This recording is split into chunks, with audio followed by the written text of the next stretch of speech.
Hello and welcome back to the channel. In this video, we'll dive into Chapter 6 of Bernays' masterpiece. Today's chapter is titled Propaganda and Political Leadership. Ready? Let's begin. The great political problem in our modern democracy is how to induce our leaders to lead. The dogma that the voice of the people is the voice of God tends to make elected persons the will-less servants of their constituents. This is undoubtedly part cause of the political sterility of which certain American critics constantly complain. No serious sociologist any longer believes that the voice of the people expresses any divine or specially wise and lofty idea. The voice of the people expresses the mind of the people, and that mind is made up for it by the group leaders in whom it believes and by those persons who understand the manipulation of public opinion. It is composed of inherited prejudices and symbols and cliches and verbal formulas supplied to them by the leaders. Fortunately, the sincere and gifted politician is able, by the instrument of propaganda, to mold and form the will of the people. Unfortunately, the methods of our contemporary politicians in dealing with the public are as archaic and ineffective as the advertising methods of business in 1900 would be today. While politics was the first important department of American life to use propaganda on a large scale, it has been the slowest in modifying its propaganda methods to meet the changed conditions of the public mind. American business first learned from politics the methods of appealing to the broad public, but it continually improved those methods in the course of its competitive struggle, while politics clung to the old formulas. The political apathy of the average voter, of which we hear so much, is undoubtedly due to the fact that the politician does not know how to meet the conditions of the public mind. He cannot dramatize himself and his platform in terms which have real meaning to the public. Acting on the fallacy that the leader must slavishly follow, he deprives his campaign of all dramatic interest. An automaton cannot arouse the public interest. A leader, a fighter, a dictator can. But given our present political conditions under which every office seeker must cater to the vote of the masses, the only means by which the born leader can lead is the expert use of propaganda. Whether in the problem of getting elected to office, or in the problem of interpreting and popularizing new issues, or in the problem of making the day-to-day administration of public affairs a vital part of the community life, the use of propaganda, carefully adjusted to the mentality of the masses, is an essential adjunct of political life. The successful businessman today apes the politician. He has adopted the glitter and the ballyhoo of the campaign. He has set up all the sideshows. He has annual dinners that are a compendium of speeches, flags, bombast, stateliness, pseudo-democracy slightly tinged with paternalism. On occasion, he doles out honors to employees, much as the Republic of classic times rewarded its worthy citizens. But these are merely the sideshows, the drums, of big business, by which it builds up an image of public service and of honorary service. This is but one of the methods by which business stimulates loyal enthusiasms on the part of directors, the workers, the stockholders, and the consumer public. It is one of the methods by which big business performs its function of making and selling products to the public. The real work and campaign of business consists of intensive study of the public, the manufacture of products based on this study, and exhaustive use of every means of reaching the public. Political campaigns today are all sideshows, all honors, all bombast, glitter, and speeches. These are for the most part unrelated to the main business of studying the public scientifically, of supplying the public with party, candidate, platform, and performance, and selling the public these ideas and products. Politics was the first big business in America. Therefore, there's a good deal of irony in the fact that business has learned everything that politics has to teach, but that politics has failed to learn very much from business methods of mass distribution of ideas and products.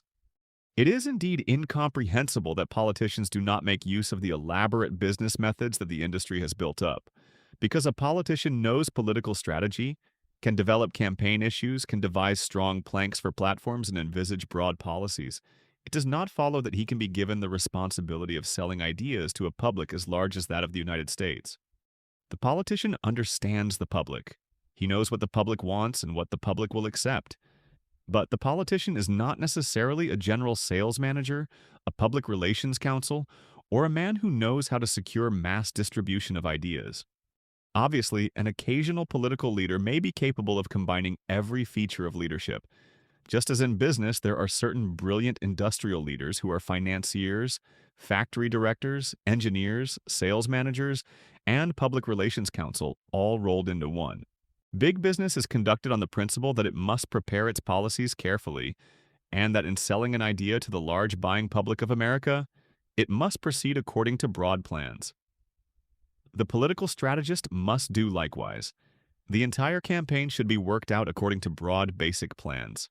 Platforms, planks, pledges, budgets, activities, personalities must be as carefully studied, apportioned, and used as they are when big business desires to get what it wants from the public. The first step in a political campaign is to determine the objectives and to express them exceedingly well in the current form, that is, as a platform. In devising the platform, the leader should be sure that it is an honest platform. Campaign pledges and promises should not be lightly considered by the public, and they ought to carry something of the guarantee principle and money-back policy that an honorable business institution carries with the sale of its goods. The public has lost faith in campaign promotion work. It does not say that politicians are dishonorable, but it does say that campaign pledges are written on the sand.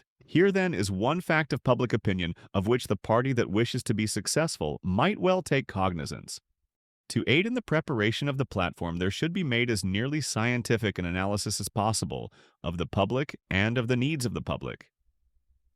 A survey of public desires and demands would come to the aid of the political strategist whose business it is to make a proposed plan of the activities of the parties and its elected officials during the coming terms of office. A big business that wants to sell a product to the public surveys and analyzes its market before it takes a single step, either to make or to sell the product. If one section of the community is absolutely sold to the idea of this product, no money is wasted in reselling it to it. If, on the other hand, another section of the public is irrevocably committed to another product, no money is wasted on a lost cause. Very often the analysis is the cause of basic changes and improvements in the product itself, as well as an index of how it is to be presented. So carefully is this analysis of markets and sales made that when a company makes out its sales budget for the year, it subdivides the circulations of the various magazines and newspapers it uses in advertising, and calculates with a fair degree of accuracy how many times a section of that population is subjected to the appeal of the company. It knows approximately to what extent a national campaign duplicates and repeats the emphasis of a local campaign of selling. As in the business field, the expenses of the political campaign should be budgeted. A large business today knows exactly how much money it is going to spend on propaganda during the next year or years. It knows that a certain percentage of its gross receipts will be given over to advertising. Newspaper, magazine, outdoor, and poster. A certain percentage to circularization and sales promotion, such as house organs and dealer aids. And a certain percentage must go to the supervising salesmen who travel around the country to infuse extra stimulus in the local sales campaign. A political campaign should be similarly budgeted. The first question which should be decided is the amount of money that should be raised for the campaign. This decision can be reached by a careful analysis of campaign costs. There is enough precedent in business procedure to enable experts to work this out accurately. Then the second question of importance is the manner in which money should be raised. It is obvious that politics would gain much in prestige if the money-raising campaign were conducted candidly and publicly, like the campaigns for the war funds. Charity drives might be made excellent models for political fund drives. The elimination of the little black bag element in politics would raise the entire prestige of politics in America, and the public interest would be infinitely greater if the actual participation occurred earlier and more constructively in the campaign. Again, as in the business field, there should be a clear decision as to how the money is to be spent. This should be done according to the most careful and exact budgeting, wherein every step in the campaign is given its proportionate importance and the funds allotted accordingly.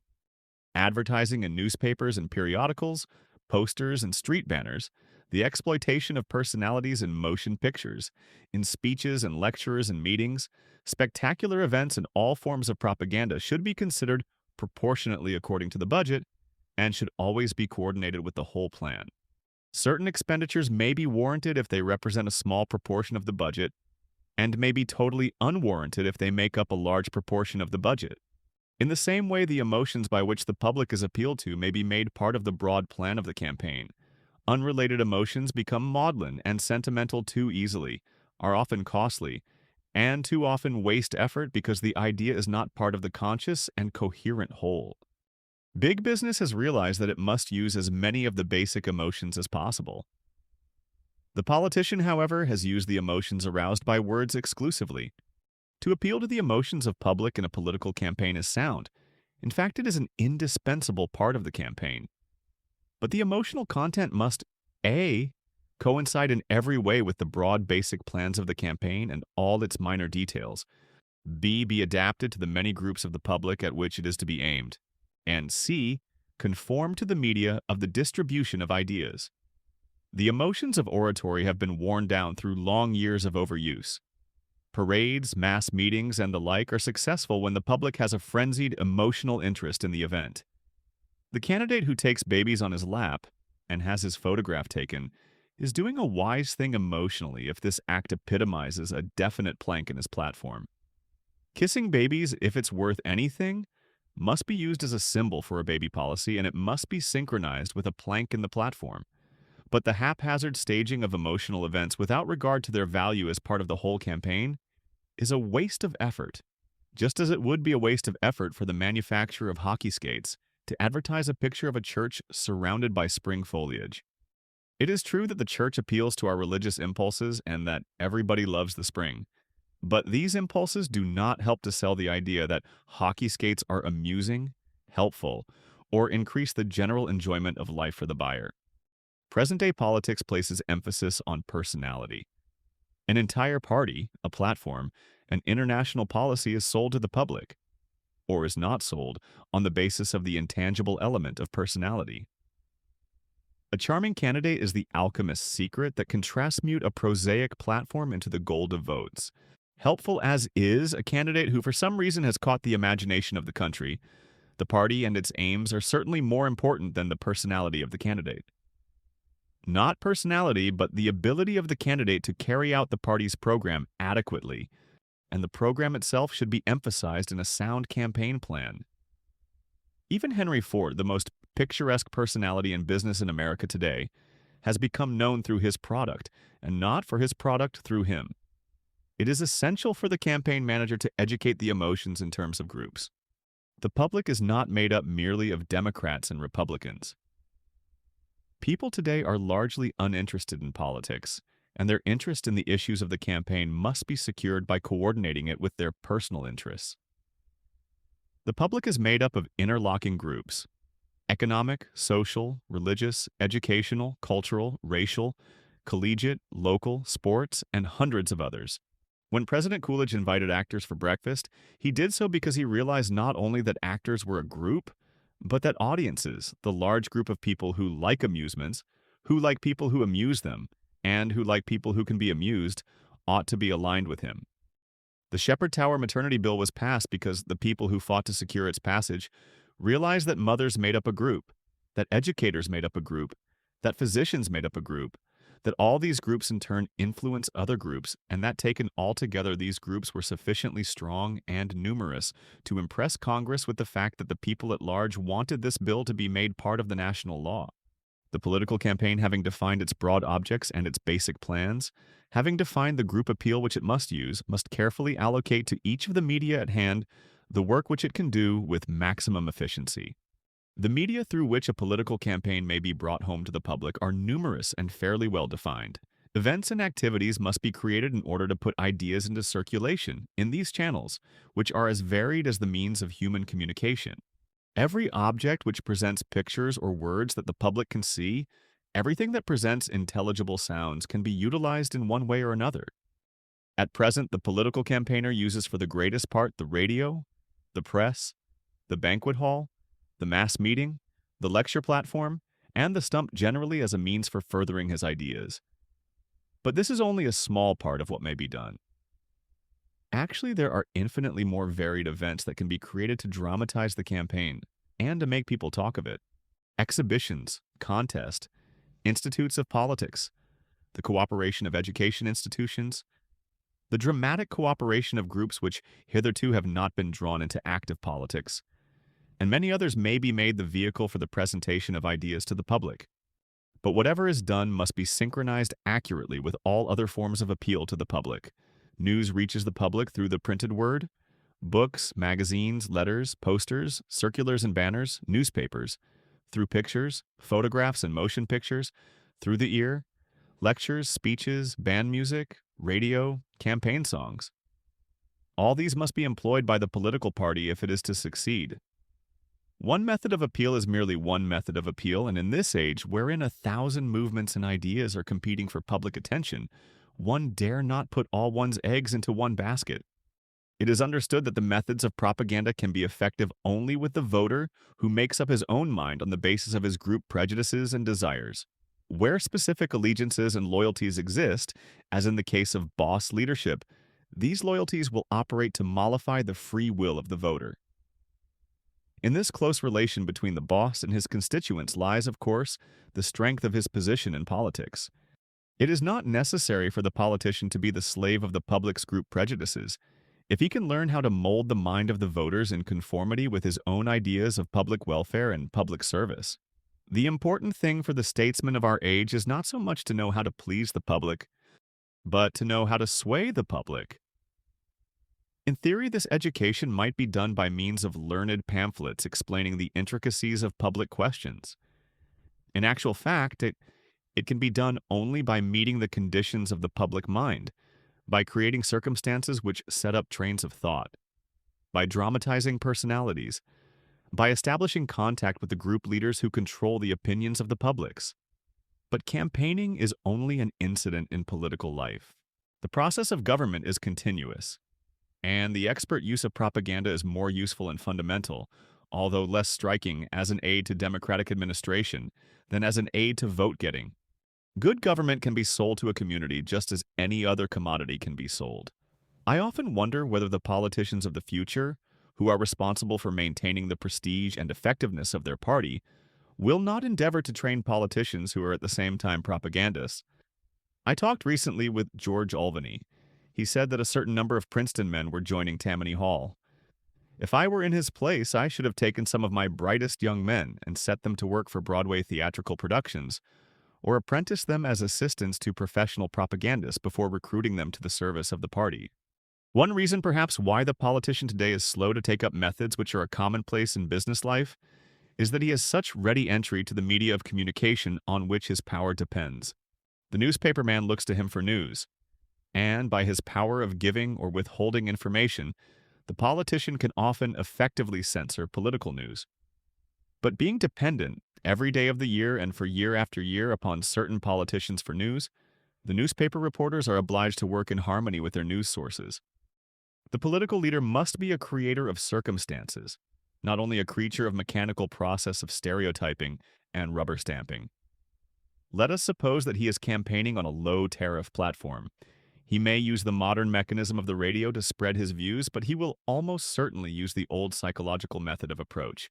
He will say over the radio, "Vote for me and low tariff because the high tariff increases the cost of the things you buy."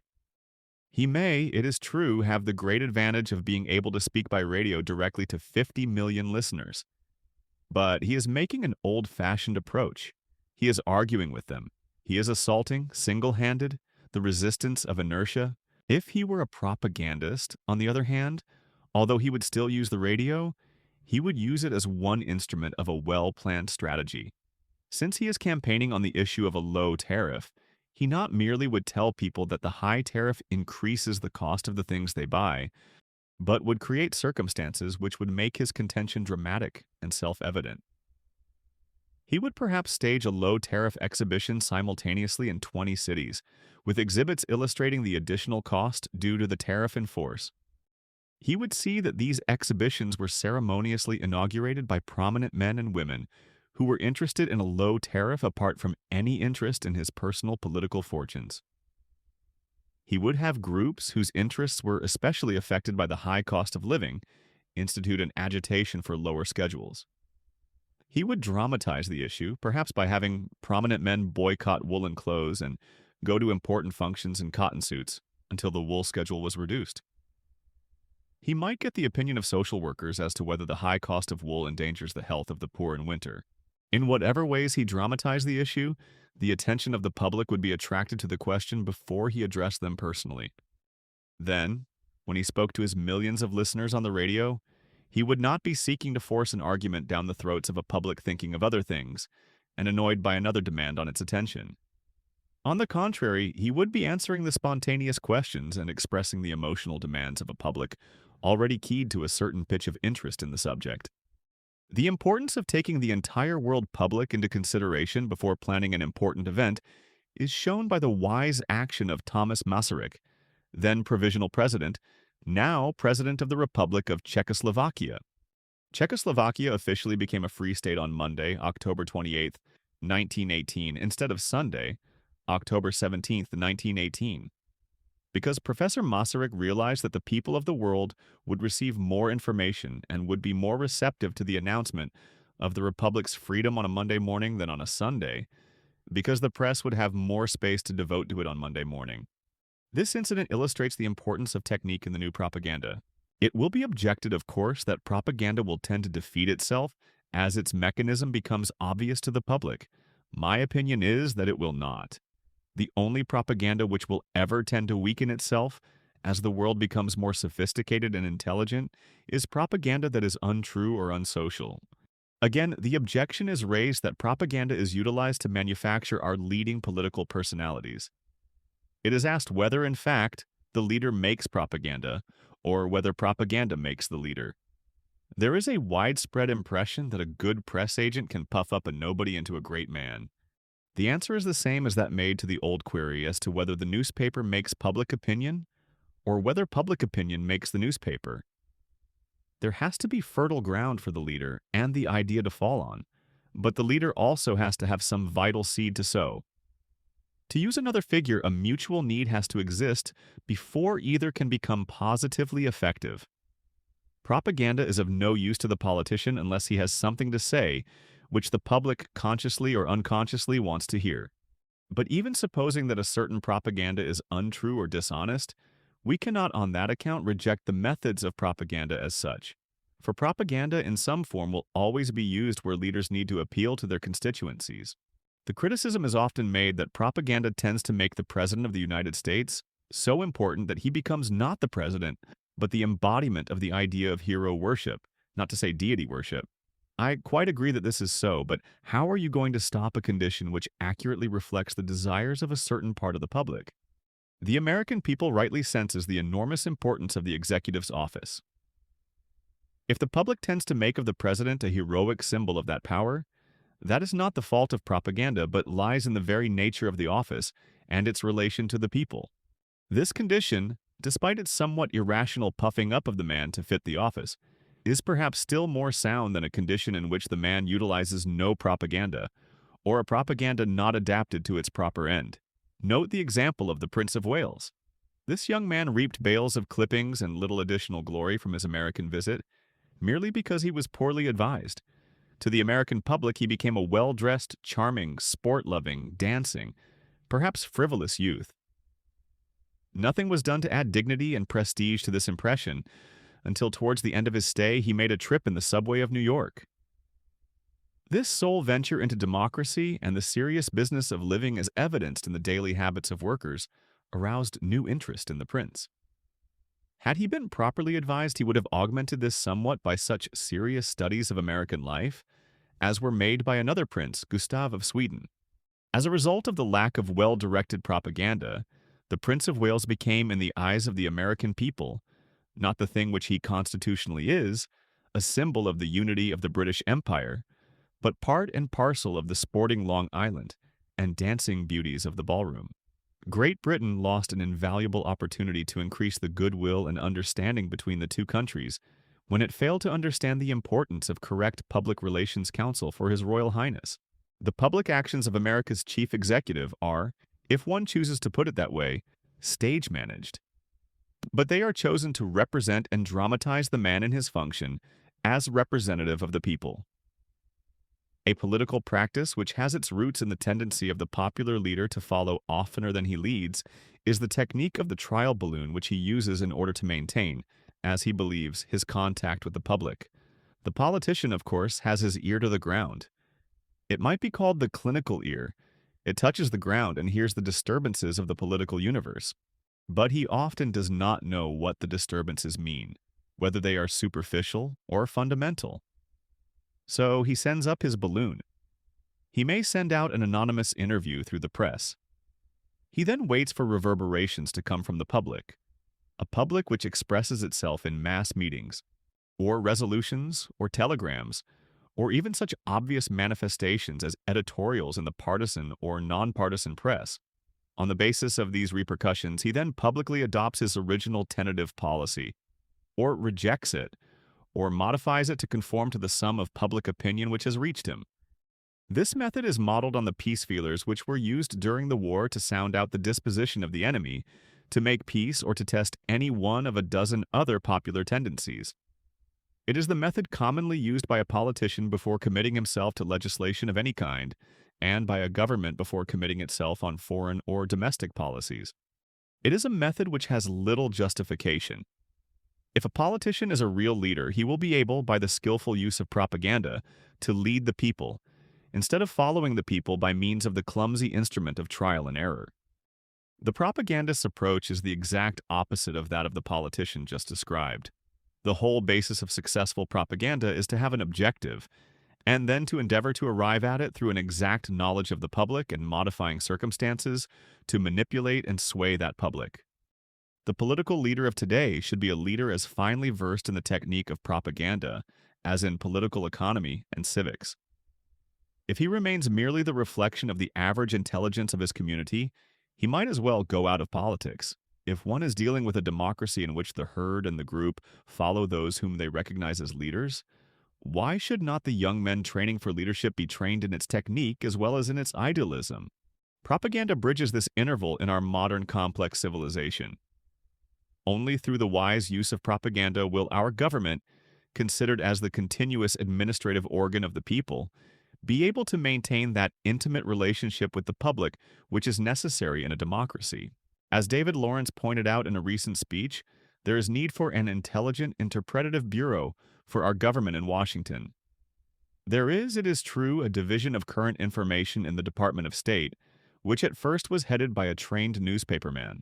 But later this position began to be filled by men from the diplomatic service, men who had very little knowledge of the public. While some of these diplomats have done very well, Mr. Lawrence asserted that in the long run, the country would be benefited if the functions of this office were in the hands of a different type of person. There should, I believe, be an Assistant Secretary of State who is familiar with the problem of dispensing information to the press, someone upon whom the Secretary of State can call for consultation, and who has sufficient authority to persuade the Secretary of State to make public that which, for insufficient reason, is suppressed. The function of the propagandist is much broader in scope than that of a mere dispenser of information to the press. The United States government should create a Secretary of Public Relations as member of the President's cabinet. The function of this official should be correctly to interpret America's aims and ideals throughout the world, and to keep the citizens of this country in touch with governmental activities and the reasons which prompt them. He would, in short, interpret the people to the government and the government to the people. Such an official would be neither a propagandist nor a press agent, in the ordinary understanding of those terms.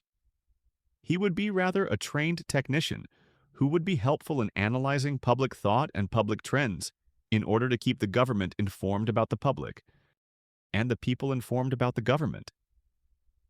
America's relations with South America and with Europe would be greatly improved under such circumstances. Ours must be a leadership democracy administered by the intelligent minority who know how to regiment and guide the masses. Is this government by propaganda? Call it, if you prefer, government by education. But education, in the academic sense of the word, is not sufficient. It must be enlightened expert propaganda through the creation of circumstances, through the high spotting of significant events, and the dramatization of important issues. The statesman of the future will thus be enabled to focus the public mind on crucial points of policy and regiment a vast, heterogeneous mass of voters to clear understanding and intelligent action. If you enjoyed this video, please check the books available in our link in the description. And don't forget to subscribe to the channel for more persuasion-related content.